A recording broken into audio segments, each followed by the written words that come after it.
Hi, Martha. Hello. I'm looking forward to your presentation. Thank you. So am I.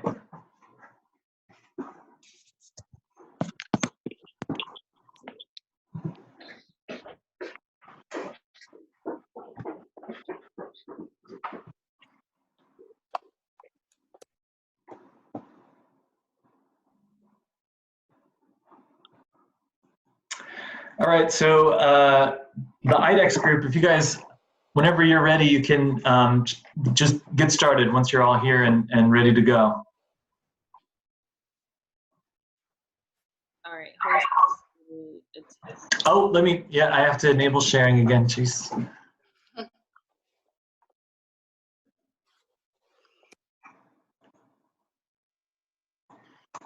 All right, should be good to go. Thank you for your patience, as always.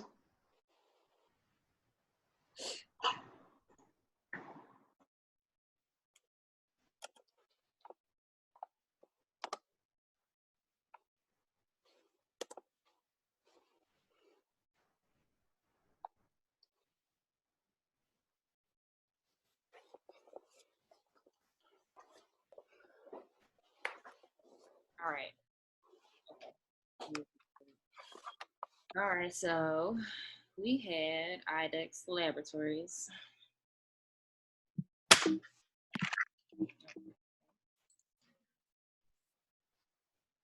All right, so based on IDEX competitive positioning as a global leader in the healthcare industry with serving products to about 175 countries, having a strong market profile and valuation that we will be discussing throughout this presentation, along with having a recession-proof outlook, we ultimately recommend buying IDEX stocks for our student managed portfolio, as they have the ability to continue providing innovative medical care and building more economically successful practices you will all hear about now, starting with our forward-looking target price Marta will be introducing. By multiplying the market price by the company's trailing 12 months earnings, considering the history of the IDEX stock and analyzing the market, we got a target price of $300 within the next 12 months. This target price would represent an approximate 13.1% increase from the current stock price of $265.1 as of 8th of April. The 5 analysts offering 12 months price forecast for IDEX have a median target of $290 with the high estimate of $300 and low estimate of $240. The median estimate represents plus 11.6% increase from the last price of the stock.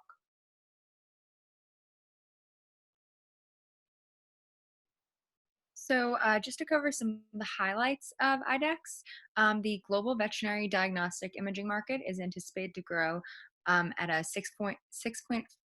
6.45% compound annual growth rate. And what's really cool about IDEX is that they are considered to be in the diagnostic imaging market and also the animal healthcare market. So both those markets are predicted to grow, but this one was a little bit more attractive than the other one, so I figured I would include that. And then the pet adoption pet adoption in the US has grown significantly, but it has really grown amongst the elderly population. And the reason I put that in there was because elderly individuals have more time to accumulate more wealth, and therefore they're more financially stable. So if their pet does happen to get sick for some reason and needs some type of very specific testing, there isn't really going to be a question about if they're going to be able to afford it or not.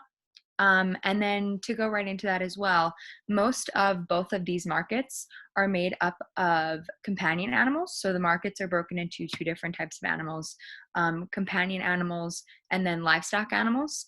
And of course, livestock animals must be cared for, but everyone knows, your pets, you're most likely going to bring them to the vet a little bit more than something like a chicken. So emerging markets for pet adoption are China and India. All around the world, vets are becoming more common in different developing countries. And so more individuals have access to bring their pets, and therefore this company is predicted to experience a lot more growth. And then 3.2 million shelter animals are adopted each year. That's from the ASPCA's website. And so that's also really important because, as I was saying, dogs are one of the most adopted animals, and they need their shots. They need to be tested. There are a lot of, you can scroll to the next slide. I'm sorry. There are many different types of foodborne and zoonotic diseases. Forgive me if I'm not pronouncing zoonotic correctly. If anybody knows how to pronounce that right, feel free to correct me. But basically, zoonotic diseases are caused by germs that are spread between animals and people. And obviously, everybody, if there are more dogs in the country that are adopted, then those are the animals that are more likely to spread those types of diseases. And especially with the coronavirus, people are going to become a lot more aware of zoonotic diseases that can be spread in that way.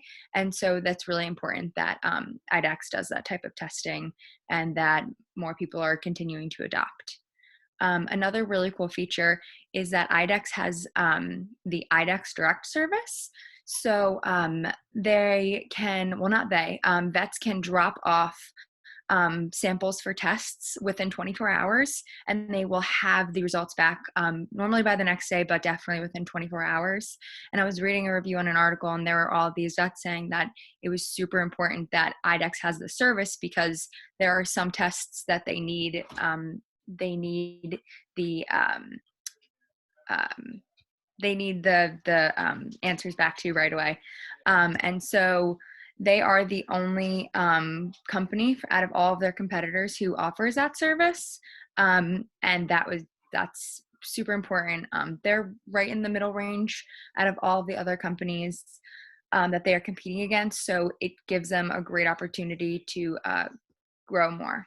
And then also currently, so as I mentioned before, they are technically a part of those two markets. The current diagnostic global market is valued over $3 billion, but by 2025, it's predicted to grow to $5.5 billion. And then the animal healthcare market is actually currently valued at about $129 billion, and it's predicted to go up to $172. And so that just really shows how much room the company has for growth. And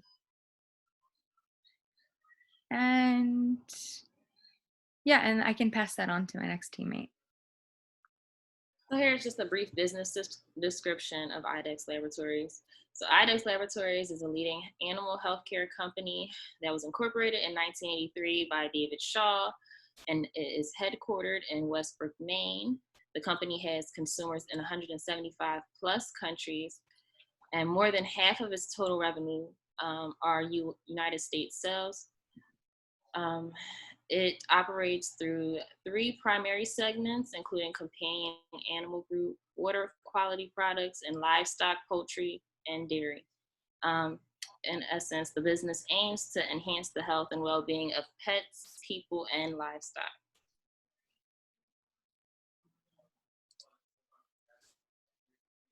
All right. So here are some market profile information on IDEXX. The company has a 52-week price range between $169 and $297. Their average daily volume is about 72%, while their beta is 0.76, which indicates the stock is less volatile than the market. Unfortunately, IDEXX does not issue any dividends, so that information is not available. The healthcare company has 85.78 million shares outstanding. Their market capitalization is approximately 21.09 billion. 89.79% of their investment portfolio is held by the organization, and IDEXX has a book value per share of $2.08. Their debt to total capital ratio is 85.8%. while its return on equity is 507.5%, indicating that the firm can generate more than enough profit without needing as much capital. All right, so if you want to know more about this, the missions behind IDEXX's product segments, I've incorporated some descriptions for you. So for its companion animal group, its mission is to provide veterinarians with the diagnostic capabilities and information management solutions that enhance the health and well-being of pets. For the water segment, its mission is to provide innovative testing solutions for easy, rapid, and accurate detection and quantification of various microbiological parameters in water, helping to ensure safety for billions of people around the world. And for its livestock, produce and dairy, it is to provide diagnostic tests, services, and related instrumentation that are used to manage the health status of livestock, poultry, I said produce, I'm sorry, poultry, to improve dairy efficiency and to ensure the quality and safety of milk and food. All right, so, and below here are some bar graphs that show gross profit, operating income, and revenue growth for the years 2017 to 2019 in dollar terms. As you can see, like IDEX performs well in all of their sectors as the numbers gradually increase each year. Not only do the graphs indicate growing returns for the company, but also how like IDEX can like effectively convert their investments into income.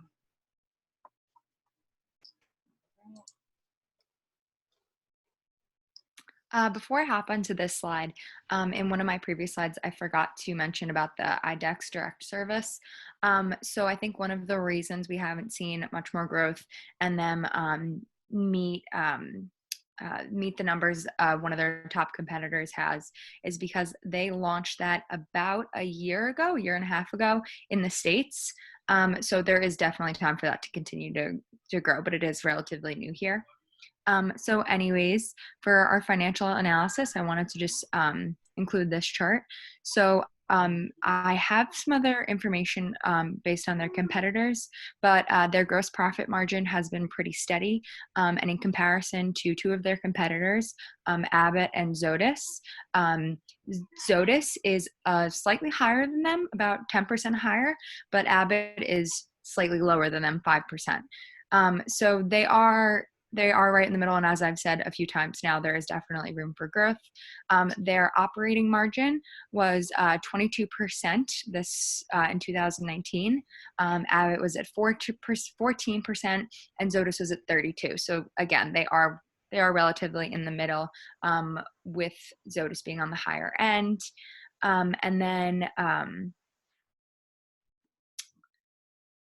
I thought that this was very important to include because you can see here that they have, all of these numbers have either went up a little bit, but they've been relatively consistent and there haven't been any significant dips, and there hasn't really been much volatility. You can see their return on assets has went up pretty steadily since 2015, starting at 13% and now at 25%. So I thought that would be really cool to include. I do have those two other companies' information as well. If anybody has questions about them at the end, I felt like it would be a little bit too much to include them. But yeah, definitely if anybody has questions at the end, feel free to ask. We can move on to the next slide. IDEX is a very strong competitor in the industry. It is ranked as a top 10% and considered top 26 company out of 253 companies. As we can see from the table, company is outperforming the industry averages. Its price per year earnings is 54.3, while the industry is 17.5. The price per book is 127.9, and the industry is 2.8.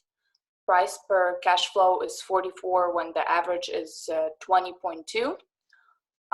Net profit margin of IDEX is 17.8%, while the industry is 8.3%. And finally, the return on equity is 283.27%, and the industry is only at 8.6%. So it's really outperforming the averages of the industry.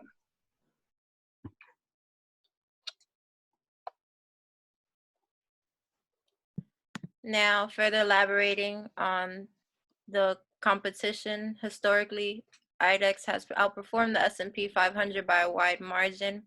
Gross margins have improved 14% annually for the past 3 years, and operating margins have expanded more rapidly, as Angelica and Victoria mentioned. However, it is still in a competitive pet healthcare industry, accompanied by Abbott, PetMed, and even Zoetis. Yet, when compared to them, each IDEX still maintains a strong positioning in the industry. For instance, when compared to Zoetis, IDEX champions a higher earnings per share of 4.89 versus Zoetis's 3.11. Also, when compared to Abbott's, IDEX is much more profitable than them, considering IDEX's assets relative to their generated revenue. And in comparison to PetMed, IDEX has a higher revenue, cash flow, return on assets, and return on earnings.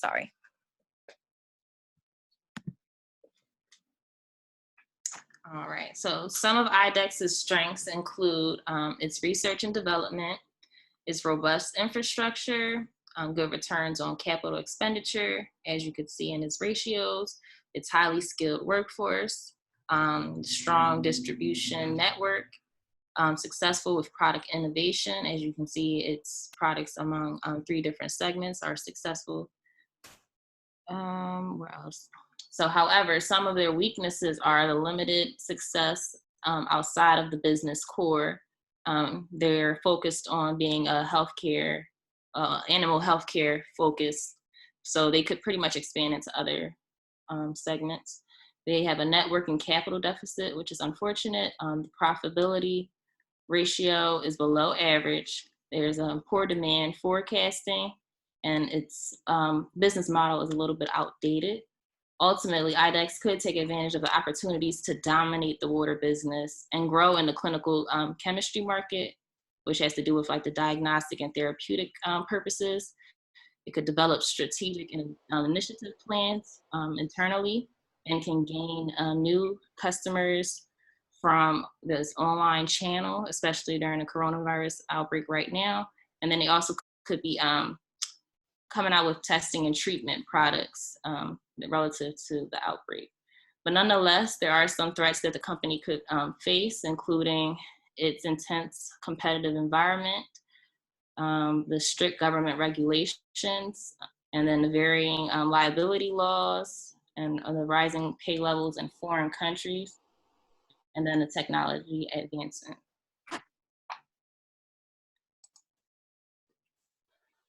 IDEX is a research and development dependent company. It relies on the product development, which might cause a risk as well. Considering the industry, technology, competitors, and customers, the company has a certain corporate risk which could affect the company's bottom line. Specifically, the percentage of earnings could be at risk if costs of the research and development go up in price.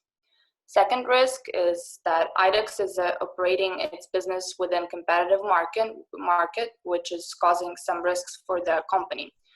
However, the company is very competitive and the company manages those risks successfully. As we mentioned before, the industry rank of the company is top 10%, and it's considered as the top 26 company out of 253. Another risk is that there is a possibility of the economic downturn, which might harm investors' interest and stock downfall, but most of the companies might experience difficulties under those circumstances, so we can't really predict what's going to happen under those conditions. And I found it interesting that IDEX company is exposed to certain risks related to the ongoing business operations. One of them is that they're the foreign currency exchange and interest rate risks. Some branches of the company enter into foreign currency exchange, which means that there is an exchange risk associated with their forecasted intercompany inventory purchases and sales for the next years. Considering the COVID-19 situation, we might expect some foreign currencies to go up and down, which might affect the IDEX company. However, the company is aware of the situation and they are minimalizing risks by creating currency exchange contracts ahead of the time.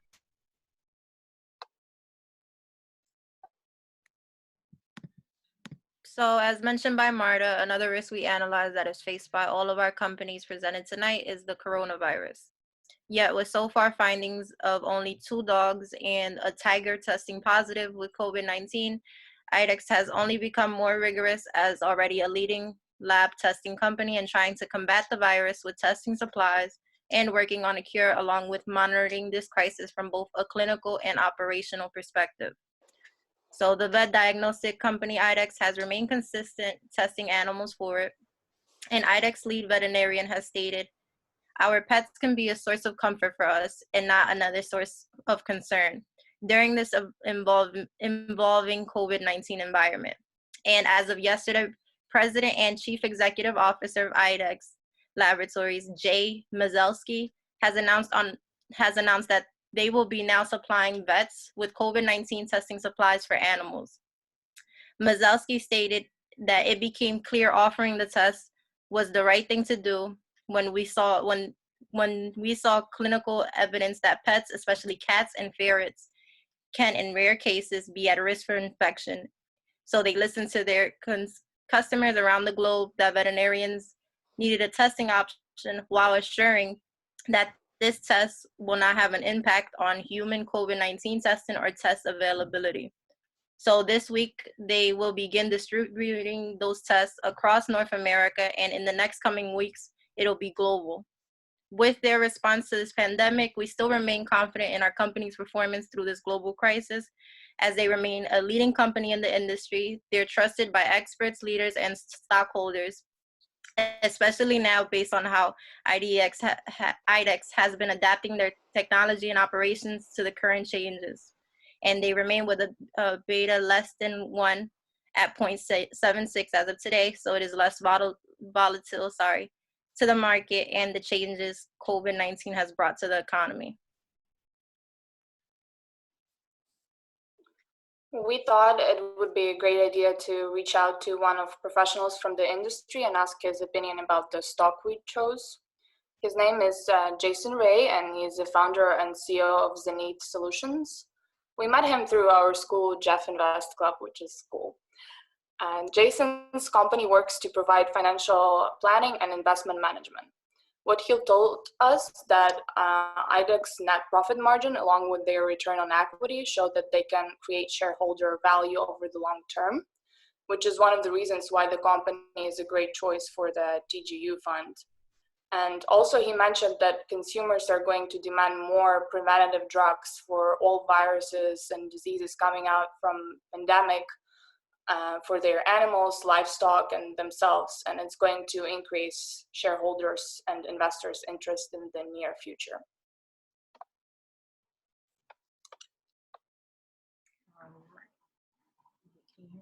All right. All right, thank you. Any questions from the group? I have a question.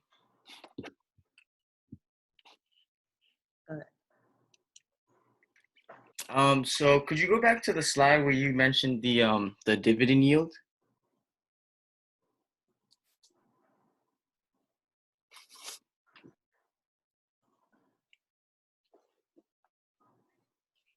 Yeah, so you said that the dividend yield was not available. So I was just wondering, because I know a lot of times when companies stop giving out dividends, it might mean like a sign of struggle, or it might mean that they, are just using that money to like reinvest into their company or some other type of reason. I was just wondering if you guys knew like the reason why they didn't disclose that information.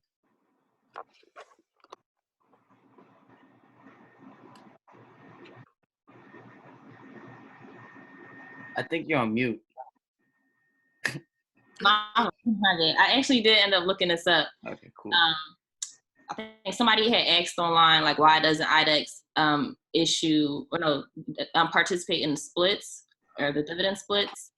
And then pretty much they were saying, like, since they generate a lot of their capital with their, a lot of revenue with their own capital, it's like kind of hard for them to want to give out dividends in a sense. So maybe if they had more like shareholders, it would be, how can I say, you would be more inclined to, want to give back to their loyal shareholders, but they didn't really have much information on why they don't participate now in dividends. However, like they have an investor site, so they have like a FAQ, and it was saying that they do intend to expand and start distributing dividends, but they don't have a set date of when. I also wonder if, because they did just move that one, the IDEX Direct to the US, and they are still expanding globally. I wonder if that's another reason why they might not be, because they are still trying to put money back in to expand. And I know they also just built a really big laboratory in Kentucky, and I believe that was only a year ago that they built that. So it could just be that they're trying to reinvest back in as well. Yeah, on the FAQ, it mentioned like they're retaining earnings, more so just for expansion than giving back to investors right now. Nice. Thank you. Any other questions? All right. I have one question. Same question as last group. What's your biggest fear of investing in a company like this? What's the one thing you're worried about maybe going wrong?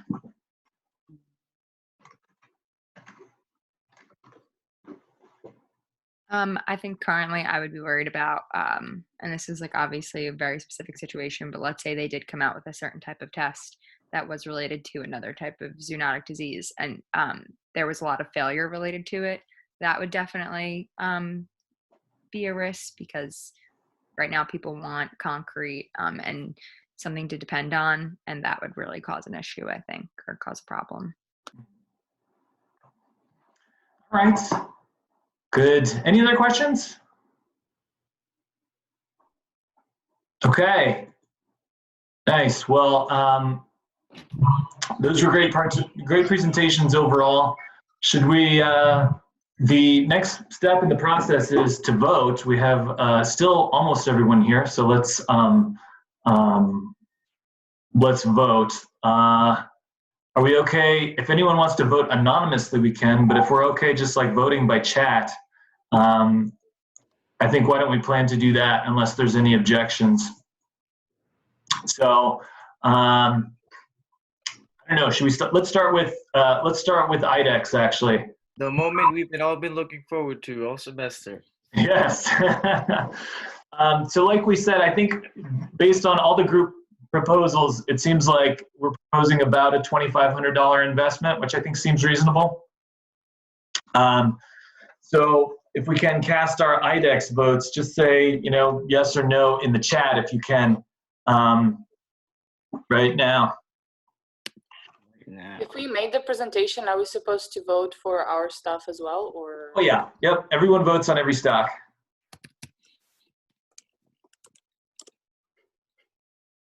Right. Good. So we have a log of it. All right, and now Crown Castle. Let's vote yes or no for that.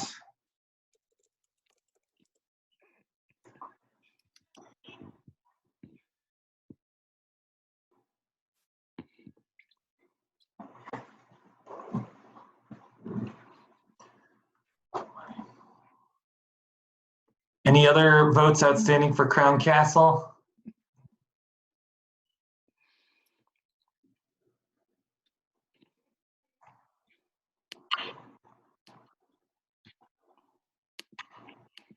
Okay. ServiceNow? Yes or no?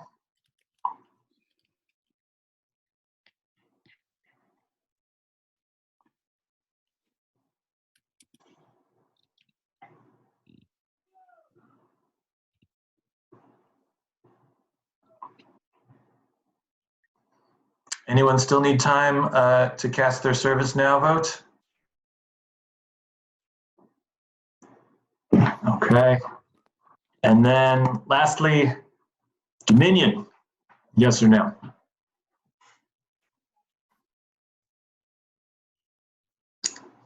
Please, very polite, Kedrick, thank you.